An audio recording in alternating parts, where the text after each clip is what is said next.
What I'm used to is anxiety that increases to a breaking point, followed by dissociation and then depression, and then an overcorrection towards hyperactivity or hyperproductivity, which of course reaches a point of overwhelm and starts the whole cycle again.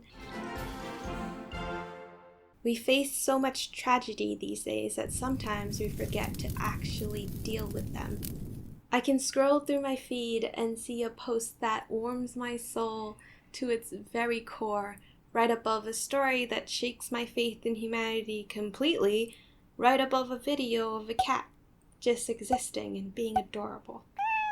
There is no way that extreme level of contrast and fluctuations in tone can be good for our mental health and development.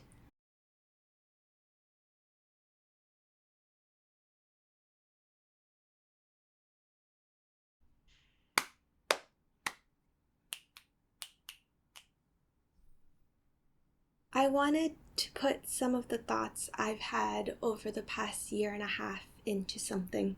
This, whatever this is, call it a video journal, call it an angsty cry into the void, call it whatever you want. But proceed with caution, because this one probably won't be tied up in a neat little bow at the end. I'm really just chatting here, so go in expecting more spilled thoughts and confessions than actual concrete solutions and advice. But hey, maybe you might find some of it relatable and we can keep each other company in the cave of nightmares for a little while. Let's begin. We're back in lockdown again, and my life has become one very well-maintained routine. Don't get me wrong, the routine is exactly what I need right now. We are living in very strange times, and I'm not going to fault myself for having to create a very organized system to get all the little things done. But I'm not going to ignore the fact that control can be a very addictive thing, at least for me.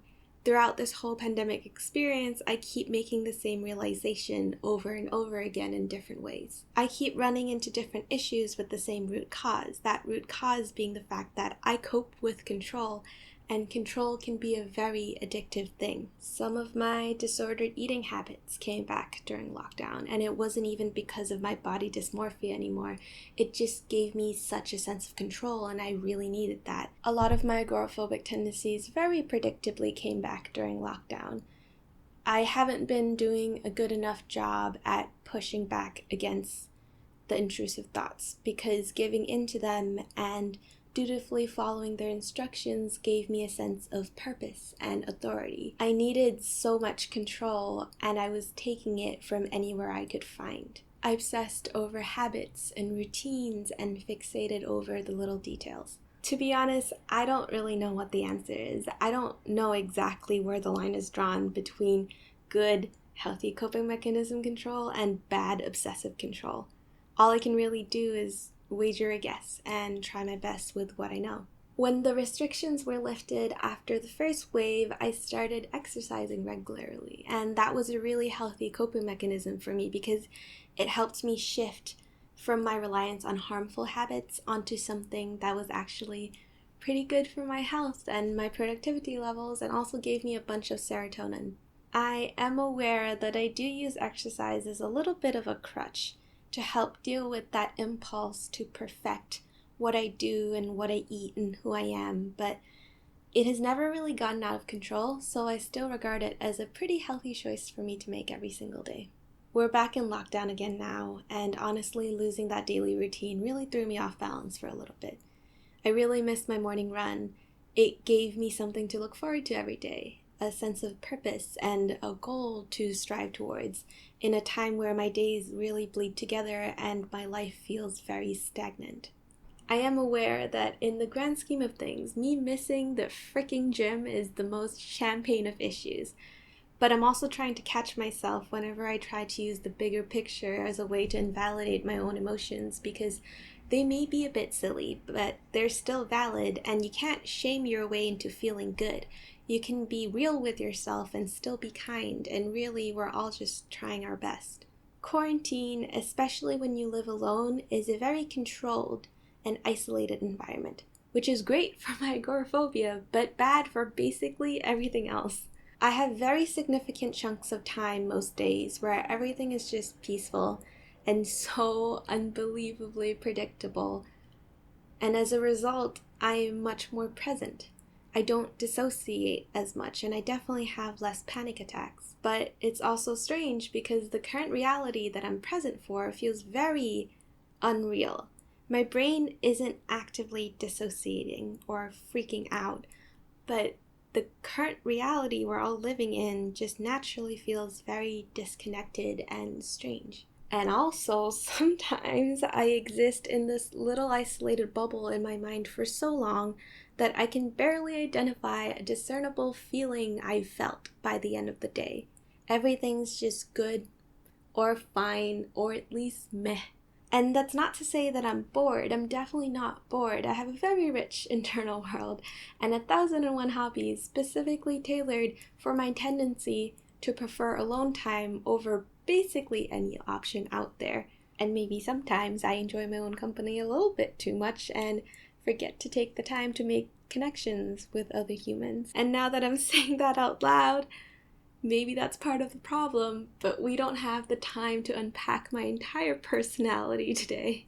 It's definitely nice to have my mood be relatively stable most of the time. It's just new and I'm not used to it. What I'm used to is anxiety that increases to a breaking point, followed by dissociation and then depression, and then an overcorrection towards hyperactivity or hyperproductivity, which of course reaches a point of overwhelm and starts the whole cycle again. I've been on this roller coaster for so long that just feeling fine most of the time feels like I've emotionally flatlined. It is foreign and unnerving. And sometimes, after a few too many indistinguishable one-note days after another, I get too comfortable and forget how to actually interact with my other, more difficult emotions. So whenever there's a dip or spike in how I'm feeling, it hits me like a freight train and I'm out of commission for a week. Maybe this isn't really the fault of the good days, but more of the fact that I might be overdoing it with my compartmentalizing. Maybe it means that I need to keep up with my good mental health habits even on days where everything feels fine.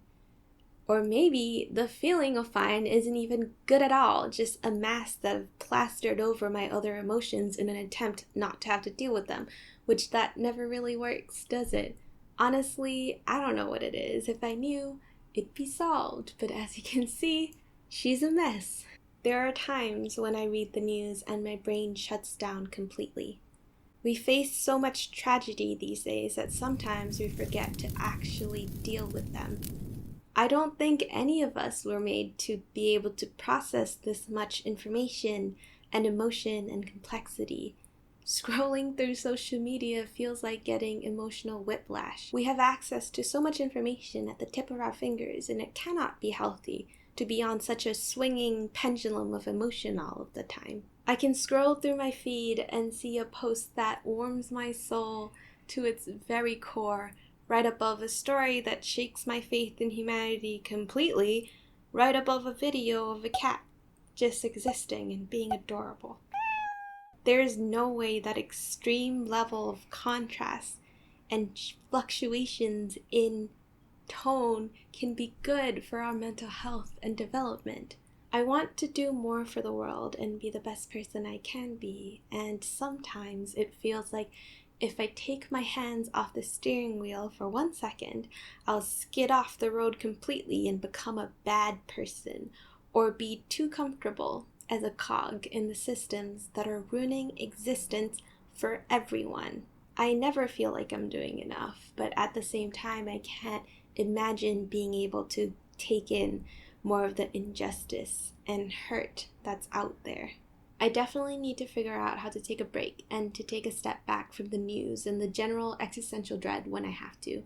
But I also don't want to accidentally cross over to the avoidance territory and become part of the problem, because that doesn't help anyone, does it? I have a tendency to take in other people's emotions like a sponge, and I have to remind myself that I'm not doing anyone any favors by burning myself out. I also need to stop doom scrolling so much and play a more active role in controlling what kind of content I take in every single day. Instead of passively letting an algorithm serve me up a tossed salad of clickbait, headlines, and memes, I think it might be nice to set some more time aside to read a book or watch a documentary or a movie about something that I'm actually interested in knowing more about. It'll help replace some of the hours I spend scrolling through a feed, and will also be a nice way to control the kind of content and messaging that I'm presented with every single day. It sucks because I like social media. I think it can be a very wonderful place, but I don't want to accidentally use it wrong and have it negatively affect my mental health and my outlook on the world. This turned into a therapy session very quickly. If you've watched this far already, I'm sorry. I promise I'm fine. All of this angst is just a collection of the past year and a half, and I just wanted to put it somewhere. I'm doing better with some of the topics, but not so much with others, but I'll be okay. We'll call this a little check-in, a little brain dump of all the thoughts that have been marinating in my mind throughout lockdown. The good news is vaccines are becoming more available in Thailand now. In fact, I'm going to get my first dose very soon. We'll call that hope, a little light at the end of the tunnel, something that will definitely bring about a ton of change, and boy do we need a lot of change right now. I wish I could tie a neat and helpful bow around my experience of the past year and a half and present it to you in a very well thought out video essay of some sort. But I don't think I have a resolution for it just yet. But maybe that's okay too. Maybe just sharing my experience is enough. And maybe this, however jumbled and run-on my sentences are, is helpful in a different way. I guess this is me trying something new and hoping that it still manages to do some good. It's funny because this is exactly the kind of video I watch when I'm feeling low. It really helps me to hear someone else say the thoughts that I'm having out loud. And it's really nice to know that other people feel the same way, and so I feel less alone in my madness, and I know that at least someone else understands. However, this is also the kind of content that I'm very wary of making, because I'm worried about accidentally crossing over to oversharing, or even worse, triggering someone. I never want to romanticize mental illness or have it be a big part of how people, especially strangers, perceive me, because obviously, eventually, I hope that these problems go away. I don't know. I think this was okay. I hope this is okay. Is this okay? Please let me know, and let me know how you're doing with all of this. I hope you're doing okay. I hope you're staying safe and taking good care of yourselves. I'm going to end the video here before I start spilling more angst onto your lap. Thank you so much for watching, and I'll see you in the next one. Bye!